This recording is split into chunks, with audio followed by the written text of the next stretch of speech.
Thank you for volunteering to serve on a committee with the Minnesota Nursery and Landscape Association.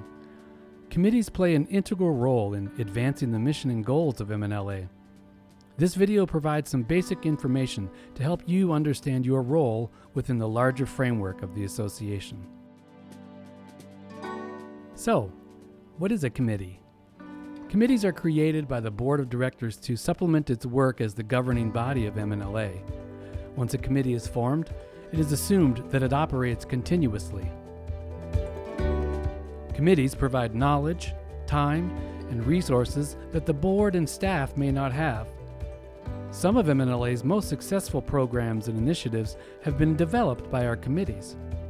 For instance, committees have raised funds, developed educational programming, conducted research, and guided the introduction and passing of state legislation.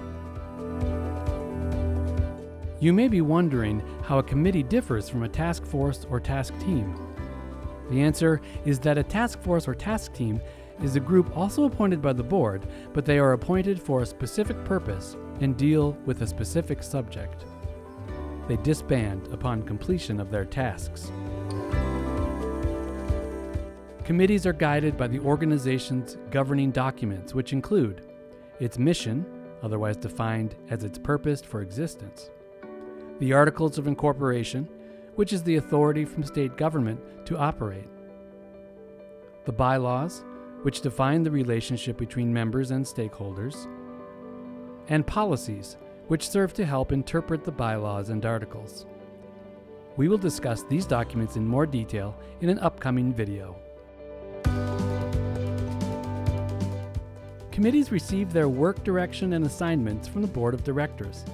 Committee work should support the organization's strategic goals and may be adjusted over time. Next, let's talk about the role of staff. The staff liaison attends meetings to be a resource and encourage progress. They also work with the chair to establish the agenda, facilitate communication, and supply a post-meeting action summary.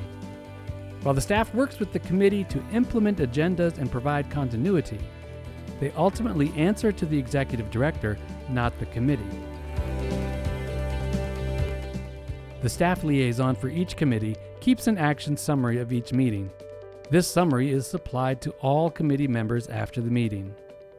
If you volunteered to complete a task, it will be recorded on this summary. So be sure to take a look after the meeting and complete your tasks in a timely fashion. Committees have only the authority described in the bylaws, purpose statement, and current year charge. In general, committees have no authority to contract for the organization or to commit funds without explicit approval. It is important to be aware of and abide by MNLA's antitrust policy when serving on a committee. When two or more people from the same industry meet, it is important to avoid discussions of prices, rates, discounts, competitive practices, and boycotts. Some committees start each meeting by reading an antitrust avoidance statement or including the statement on the agenda. If a staff member, committee member, or the chair asks for a conversation during a meeting to stop due to potential antitrust violation, the conversation must end immediately. Decisions for the association are made using the following process. Committees make recommendations based on their charge, then the board approves these recommendations. Once approval is granted, staff and volunteers work to implement programs and services. Are you curious about how you can be a good committee member? Here are some tips. Prepare for meetings in advance. Respect the chair, agenda, and rules of order. Bring a calendar.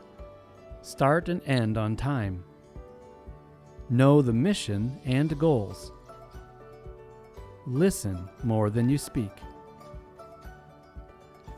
Check personal and political agendas at the door. Respect confidentiality. Remember that you don't speak for the organization. Support the board and don't badmouth any action or person.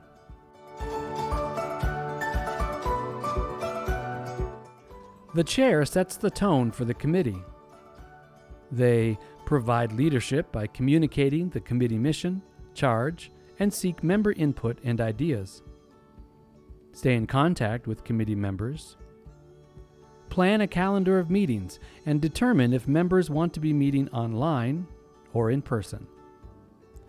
Develop the meeting agenda and organize any supporting documents in consultation with the staff liaison. Monitor progress, and work with the assigned board and staff liaisons.